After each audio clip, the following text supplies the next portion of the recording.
ছাওয়ালার বিয়ে হয় না কে বেশি তোর বয়স হলে বয়স হল 32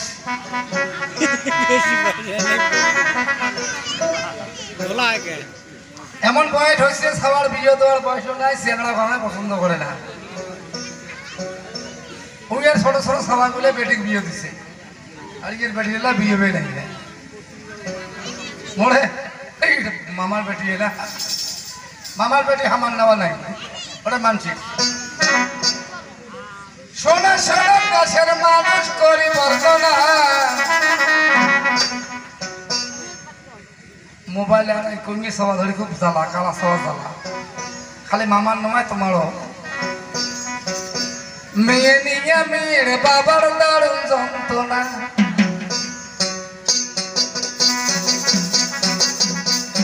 সোনা সোনা দেশের মানুষ করি বর্ণনা সোনা সোনা দেশের মানুষ করি বর্ণনা মেয়ে নিয়ে মেয়ের বাবার দারুণ যন্ত্রণা বাবার মেয়ের বাবার মেয়ে নিয়ে দারুণ যন্ত্রণা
থাকে না মেয়ের বাবার মেয়ে দারুণ যন্ত্রণা বাবার মেয়ের বাবার মেয়ে দারুণ যন্ত্রণা সোনা সোনা দেশের মানুষ করি বন্দনা সোনা সোনা দেশের মানুষ করি বন্দনা মেয়ের বাবা মেয়ের মেয়ে বড় যন্ত্রণা বাবার মেয়ে মেয়ের বাবার বড় যন্ত্রণা তার মধ্যে কোনো জায়গা খরা কোনো জায়গা বান তার মধ্যে আমার ব্যাঙ্গলোর লাগছে করতাল মাঝে মাঝে হয় হরতাল এবার শুনি যান তার মধ্যে গান এমন গান চলছে হওয়া যায় না কিছু আমার ওই এলাকার গান করলে ব্যাঙ্গলোর গান করলে আমরা কিন্তু কোনো কমিটি মারে আর বাড়ি থাকি না গাড়ি ধরি যাই গান করি বাড়ি চলে যাই রাতে যাই ঘুম পাড়ি আবার পরের দিন যাই গান করি আমার মামা এমন ভাবে গান করতে করতে যেটা হয়েছে খালি পয়সার বেলা ঠিক কাঠের বেলাও ঠিক আমার কিন্তু চিন্তা করেন পালাটা করে থাকছে এখানে গান করতে করতে ভুলে গেছ মনে করি এগুলো কম তো কেমন গান শুনবেন একসেন পালাটা করে থাকছেন ভাই হ্যাঁ ঘাটিয়ালের বেটি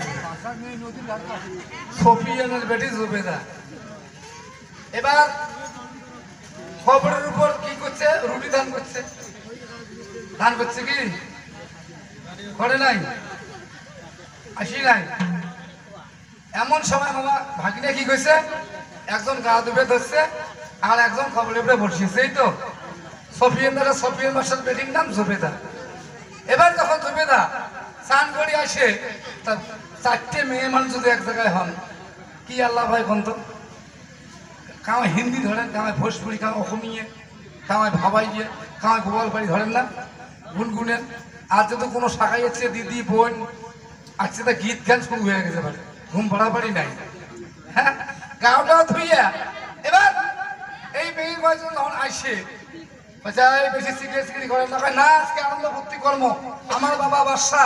এবার চিন্তা করেন না, দেশে ঘোষণা করে দিচ্ছে কোন পুরুষ লোক বাইরে আসবে না, আমার গায়ে দেখে আমার নাকি কি হলো, পুরুষ লোক বাইরে আসিয়া যাবে না। এবার তাহলে উপরে কোনো চিন্তা নাই, কোনো ভয়ও নাই। এবার কি করলেন, এবার গান গাইতে গাইতে বাড়ির দিকে রওনা দিবেন, হঠাৎ করে দেখে একটা বালুচরের মধ্যে সাদা ঘোড়া নিয়ে আকাশের পূর্ণিমা চাঁদের মতো একটা ছেলে বসে আছে। অবাক হয়ে গেল, অবাক হয়ে যাওয়ার পর বলছে, ওরে ছেলে, চোখ ঢাকি ধরলো, মেয়েগুলা তুমি আমার বাবার ঘোষণা শুনো নাই, বাদশার ঘোষণা শুনো নাই? যে কি ঘোষণা? যে কোনো পুরুষ আজকে বাইরে বাইরে পারবে না, বাইরে বাইর হলে তাকে শুনে তুলে মারবে, তাকে মৃত্যুদণ্ড দেবে। বলছে, বোন তুমি কে আমি জানি না, তোমার বাবার মৃত্যুদণ্ড লাগবে না। তোমরা যখন এই জায়গায় আসছো, আমি মনে মনে চিন্তা করছি, ভাবনা করছি, মৃত্যুর পর আমি বুঝি এক মুষ্টি মাটি কোনো মানুষের হাতে পাবো না, যে আল্লাহ পাক তোমাদের পাঠিয়ে দিয়েছেন, তোমার বাবার মারতে হবে না। আর কিছুক্ষণ পরে শুক্রবার জুম্মার নামাজের আজান হবে, নামাজটা হলে আমি মারা যাব, তোমরা দাওয়াত নাও, এক মুষ্টি করে মাটি আমার কবরে দিয়ে যাও।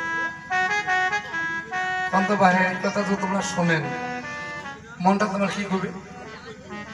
হ্যাঁ হাইরে, একটা পুরুষ একদম যুবক ছেলে কবরের উপর বসে আছে, মাটি দেওয়ার দাওয়াত দিল, কবর টবর রেডি। এখানে তো অনেক মা বোন আছে, সকালে মনের ভাব নিয়ে কারণ কামাই কয় বলে আমার সন্তানের মতো, আমার দাদার মতো, কামাই বাবার মতো, কামাই ভাইয়ের মতো, এরকম আছেন সবাই। হঠাৎ করে একজন বলতেছে, ভাই সে কে? সফিয়ান বাদশার মেয়ে জবেদা, যে মরণের কথা বলতে পারে, যে কবরের উপর বসে দেখতে পারে, এ তো সাধারণ পুরুষ হতে পারে না। কিন্তু আল্লাহর ওলি আউলিয়া গাউস কত পীর পয়গম্বর হবে, একে যদি যতক্ষণ জীবিত আছে অতক্ষণ যদি তার খেদমত করতে পারি, সেবা করতে পারে, হ্যাঁ তার সেবা খেদমতের জন্য আমি জান্নাতবাসী হব। তাই সুন্দর করে এসে বলছে, ভাই মানুষের মরার আগেই একটা আশা তার পূরণ করা লাগে। কি আশা? যে আমি যদি তোমার কাছে কোনো চাই যে না পূরণ করো, কবরে যে তোমার লাভ নেই। আর তুমি যদি কোনো চাও আমি যদি না পূরণ করি, আমারও কবরে যাওয়ার কোনো লাভ নেই। তাহলে আমার আশাটা তোমার পূরণ করতে হবে, তোমার আশা আমি পূরণ করবো। তাই যে কি আশা? যে আমি তোমাকে যতক্ষণ জীবিত আছো, তুমি তো 30 পারা কোরআনের হাফেজ, আমিও 30 পারা কোরআনের হাফেজ, বিয়ের কলমা পড়বো, হ্যাঁ পড়ে এবার দেখো দুইজনে এই কবরের উপর যতক্ষণ জীবিত আছো তোমার খেদমত করবো। না সারা হা কথা কয় না। দেখো আমাকে বিয়ে করে সারা জীবন তোমার বিধবা থাকতে হবে, আমি তোমাকে বিবি হিসেবে মানতে পারবো না, কারণ আমাকে বিয়ে করার জন্য তোমার সংসারে শান্তি হবে বারণ, কোনো শান্তি থাকবে না, এটা কথা চলবে না। তাই তুমি তোমার মতো বাবার কাছে চলে যাও, আমি কবরের উপর বসে থাকি, তোমার হাতেও মাটি চাই না। ওরে ঘোড়া, তুই আমার শেষ সময় তোরা যখন আমার প্রাণ বাকি চলে যাবে, পাও দিয়ে লাঠি দিয়ে কবরে ফেলাইয়ে দিয়ে হাসরা হাসরি করে মাটি দিয়ে আমার মাকে গিয়ে বলবি তোমার সন্তান মারা গেছে। তাই একটি গান, ওরে পাইতাম যদি সোনা বন্ধু রে, তারে দিতাম এ জৈব, না পাই যদি তারে দিব এ জৈব।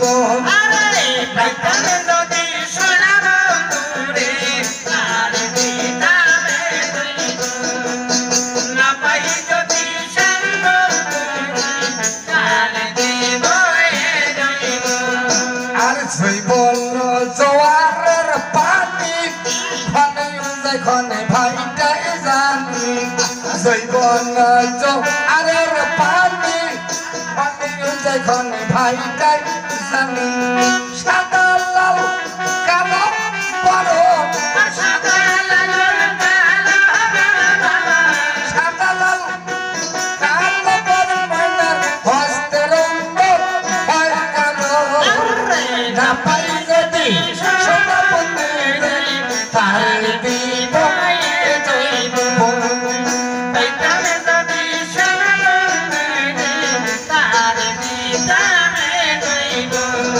আর যখন পানি দেখবে সাদা তখন গেলে পাবে খোদা, যখন পানি মিলবে সাদা তখন গেলে পাবে খোদা।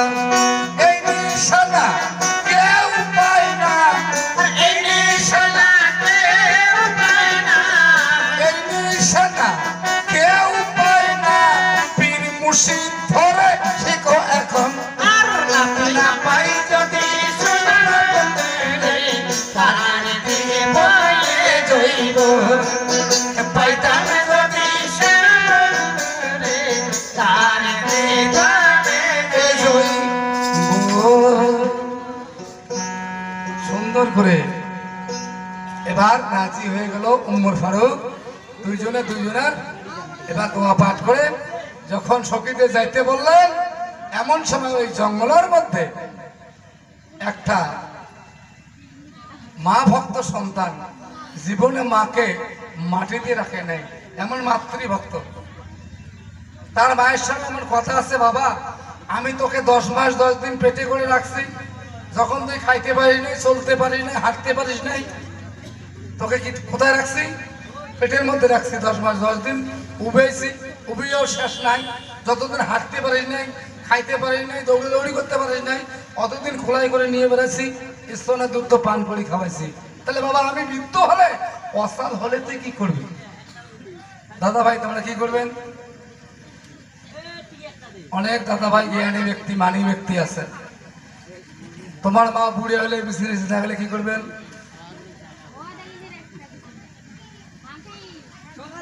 ও দাদা কি করবেন? হ্যাঁ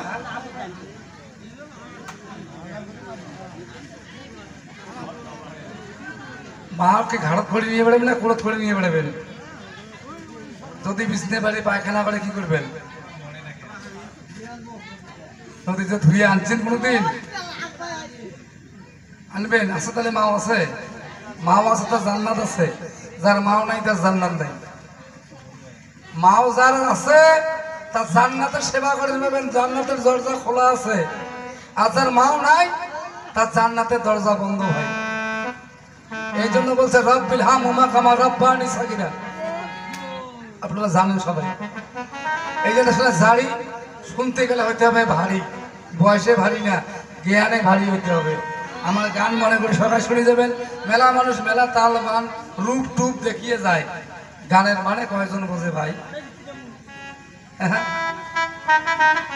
একটা গান গেছে জসীমউদ্দিন, বাউল সম্রাট জসীমউদ্দিন বাংলাদেশে। চলিতে চরণ চলে না দিনে দিনে অলস হয়ে, আগের দম্ভ তোমার গেল কই। প্রতিটা জীবের, প্রতিটা মানুষের, প্রতিটা বস্তুর আগের দম্ভ থাকবে না, কোনোদিন থাকবে না। থাকবে কি? তা আমার মা আমাকে 10 মাস 10 দিন কোলায় রেখেছে, দুধ পান করে মানুষ করেছে, জন্ম দিয়ে শেষ হয় নাই। যতদিন আমি চলাফিরে করতে পারি নাই, ততদিন আমার মা আমাকে কোলায় করে নিয়ে বেড়েছে। সেই মাকে এমন কথা, মা মাটিতে রাখলে তার মা মারা যাবে, মাটির সঙ্গে স্পর্শ হলে তার মা মারা যাবে। আর আমরা থাকি খাটে, কথা সুন্দর বটে। হ্যাঁ, আমার মাও থাকে মাটিতে বস্তা পিসি ভাই, মাঝে মাঝে শাখায় এসে মা অন্যর ঘরে থাকে, আমরা তোষকের রূপ নিয়ে থাকি। তা হ্যাঁ মা তুই যে ওদিকে থাকতো, মা থাকা না আপনার ঘর চটক বস্তা, আর তোমরা শাখায় শুধু নিয়ে আপনার ঘর থাকেন। তাহলে জান্নাত কি তোমরা সেবা করে পেলেন না জান্নাত দেখির পেলেন? জান্নাত তোমরা কষ্ট দিলেন, জানি শুনি জান্নাত দুঃখ দিলেন। জান্নাত দুঃখ দিলে তোমার কপালত কি হবে, আমার কপালত কি হবে? চিনতে পেরে যান আস্তে আস্তে। হিন্দু এবং মুসলমান তাই সেদিন বলছে, বাবা আমি 7 দিন থেকে অনাহারে কিছু খাইতে না পারি, পেটের খিদায় বাঁচি নে বাবা। হয় মা এই জঙ্গল দিয়ে আস্তে আস্তে 7টা দিন গেল, আমি কোনো খাবার পাই নাই, যা খাবার ছিল তোমাকে খাওয়াইছি, উপায় কি মাগো? পারমিশন না হলে না বাবা খাবার পাও নাই যে না, তুমি জানবে না। ওই বালুচরে একজন যুবক যুবতী বসিয়েছে, তার কাছে অনেক খাবার আছে, খায় না। যে আমার কথা বলবে তোমাকে খাবার দিই। কথা বুঝছেন? মা তাহলে তোমাকে কোথায় রাখি? মাকে গাছের ডালে রাখলো, ভুলে না। এবার বালুর সরে চলে গেল। ও সোনা বন্ধুর লাগিয়া আসিনু জাগিয়া। কোন বন্ধু জানেন? রুটি খাই নাই, কার জন্য রাখছে চিনতে পারবেন? পালা এর নাম গান। মা দিছে রুটি, 5 দিন হয়ে যায় রুটি খাই নাই, তাহলে কার জন্য জাগিয়েছে না খায় না? বন্ধু আসিল প্রাণ দয়াল আসিল সোনা দয়াল লাগিয়া আসিল জাগিয়া দয়াল মোরা আসিল প্রাণ দয়াল মোরা আসিল দয়াল মোরা আসিল ওই বিসিনে ধারিয়া বিসিনে পারিয়া বিসিনে ধারিয়া বিসিনে পারিয়া মশারি টান সই। দয়াল মোরা আসিল সোনা দয়াল লাগিয়া আসিল জাগিয়া দয়াল মোরা আসিল প্রাণ দয়াল মোরা আসিল ওই ভাতুনা রান্দিয়া ডালুনা রান্দিলু ভাতুনা রান্দিয়া ডালুনা রান্দিলু পটল ভাজুন সই। দয়াল মোরা আসিল সোনা দয়াল লাগিয়া আসিল জাগিয়া দয়াল মোরা আসিল ও প্রাণ দয়াল মোরা আসিল এবার যখন আসলেন বলছে ভাই আসসালামু আলাইকুম। উমর ফারুক বলছে ওয়ালাইকুম সালাম রহমতের কালাম। তুমি যার বান্দা ভাই আমি তার গোলাম। ভাই আমার মা কয়েকদিন থেকে অনাহারি, এবার মা খাইতে পারে না। এবার মা আমার খাবার জন্য আদেশ করছে, তোমার কাছে নাকি রুটি আছে পানি আছে, আমার মাকে একটু দিবে। এবার দেখো ফারুক বলছে তবে থাক, তোমারে জানাই 2টা রুটি দিয়ে দাও, একটু পানি তাই। পানি আর রুটি দিল ওই ছেলেকে গিয়া।